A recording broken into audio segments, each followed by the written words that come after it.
Well, greetings everyone from beautiful Branson, Missouri. I'm so glad to have this opportunity to speak with you about some things that are just really important to me.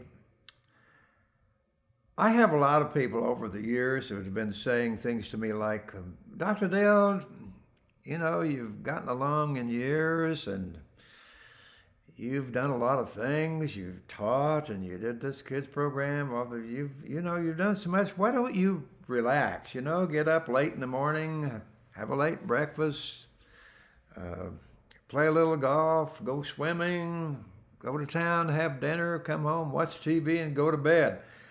I can't think of anything more boring than that kind of life. Oh, they're fun things. They're nice things to do, but when you have a call on your life and you have something in your life that's really important to you, it's pretty hard to stop it. And so I'm not really ready to stop. And that's the reason I wanted to talk with you and in this way, by this means. But there are three things that I'm working on right now with others, but things that are very important. And one of them is a little program I'm just getting underway. It's called Still Got It. Maybe I don't still have it, but I haven't given up on that yet. And there are other people who are perhaps as old as I am, hopefully a little younger, who still have a desire to sing or dance or do their magic or play their instrument or whatever they like to do. So Still Got It is a program that's going to produce about an hour and a half show once a month in a local venue here in Branson, so that these people will have an outlet for their talent. They'll have an audience, and they will have an opportunity to express themselves in this way, just like the American Kids program, except for older people. And as I think about that, and I think about the possibility that if 100 other communities, because of our mentioning it in this way, 100 other communities would start their own Still Got It program. Just think of the people who may be sitting late at night watching TV because they don't have anything else to do.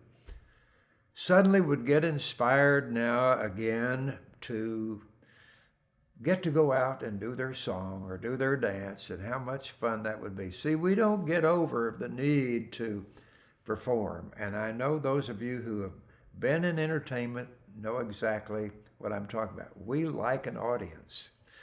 So that's the one program. The other program I want to talk about is the American Kids program. I want to kind of remember a thing that went on back in 1984 when Carolyn and I were getting ready to walk into the auditorium where we had probably 300 to 400 people, that is, the children and their parents.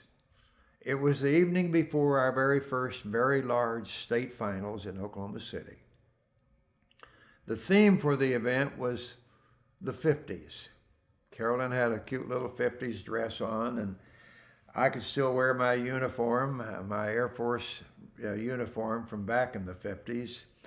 So after everyone was seated, we decided we would do the promenade around the guests and just say hello and wave and just kind of look over what we had created. And as we walked along, a gentleman named Kurt Schwartz, who had 2 children in the program that year, he was quite an entertainer himself, and also a marketing and businessman in Oklahoma City, and well known around the state because of his entertainment prowess, a delightful man. He got up out of his seat and he walked up and stopped Carolyn and I as we were walking around just visiting. And he walked to me and he said very sincerely, "Dr. Dale, don't ever let this program stop. It's the greatest thing for children I have ever seen." I've never forgotten what Kurt said, nor have I ever forgotten about Kurt. But 2 weeks later, Kurt was coming in on the Delta airplane when wind shear hit their plane and it crashed in Dallas, and Kurt was killed. it was just a few days later I wrote a song about Kurt, and one of the lines was, "Never did I know I'd be seeing my dreams coming true this way." And in that song there was a Kurt about a verse about Kurt Schwartz. I will never forget his comment. I've been doing this program for about 38 years so far. I've turned it over to other people and they've had some success with it, but it seemed to have lost its direction. It seemed to have lost the level of spirit that it once had. And I decided I would relaunch it and try to put people in place that would help carry it on to wherever it needs to go. I mean, who knows where it might go? And I'm not talking about maintaining my legacy. I'm talking about maintaining the legacy of the idea that we can help children get over their fears. We can give them a positive peer group experience with a lot of other children who love to do the same thing. And we can teach them to use their gifts and talent gifts that God has given them to help other people. That's all the American Kids program was ever about. And so for all of those years, we've carried that on. Now, Carolyn and I, we experienced bankruptcy, the loss of our home. I fell and broke my pelvis, and I couldn't ride in a car for a year and a half. But somehow or another, we carried that program on. And the reason we did is because we couldn't stop. We saw too much value, too many things that were being gained by so many children and so many happy parents. So, American Kids is not your call, but it is my call. And I know that everybody in one way or another, they may not have their own call that they've recognized as yet, but they recognize the call of other people. For example, we give our money to the church. We give our money to Jesus is Homeless. We give it to Feed the Children. We give it to those organizations because we believe in what they're doing. Or perhaps we, somewhere along the way, we may have gained some benefit from that program, or that we've seen benefit derived from those programs for other people we know. So that's why we've supported. So when we started Oklahoma Kids, parents all over the state began to see the value of this, and they came to help us with the program. One of the things that I remember about the different calls, the causes, the ministries of other people, you may remember that I wrote a musical production called The Will and the Wind, a musical history of Oklahoma. And we were asked to do the program for about 1,500 7th and 8th graders in the Mabee Center at Oral Roberts University. Just before we did the show, I remember clearly walking out and telling all of those junior high students this story. That I remember as a child, I would be at my grandmother's house, and it was time for Oral Roberts to come on radio to do his 15-minute sermon. And while you could hardly hear anything coming out of the radio, my grandmother, who was a great Christian woman, she would get right up by the radio and she would listen to that 15-minute sermon by young Oral Roberts. And at the end of the time, he would say, you know, God has called me to do things, and there are things that I want to do, and I need your help. And I'm just wondering, you know, if you could just send $1 to me, it would help me carry on this ministry and this mission and this call that God has put on my life. And he would say, I really need your help. So $1 a month would just mean a whole lot. My grandmother, who had an old age pension, and she got $21 every month from the state or from the government, from somewhere. But she got that $21, and every month she would send Oral Roberts $1. So I said to all of those students that we sat in that beautiful Mabee Center, and I said, you know, my grandmother was instrumental in helping build this great university. It wasn't her ministry, but she recognized the ministry of Oral Roberts, and she would send Oral Roberts $1 every month to help him build this beautiful place. That was probably long before Oral Roberts ever thought about building a university, but one thing just leads to another, just like in your own life. You remember that when you first started the kids program and you got on stage, and every time you did, I looked around in the audience to find the parents, and the parents were just glowing. Why? Because their baby was on stage entertaining and growing from the experience. And even the siblings who maybe they didn't sing or dance, because of their interaction with all the other kids during those years, they gained from that experience and they grew from that experience. And I've seen children come out of themselves just because they're associated with a lot of other members of the organization. So the whole idea is this.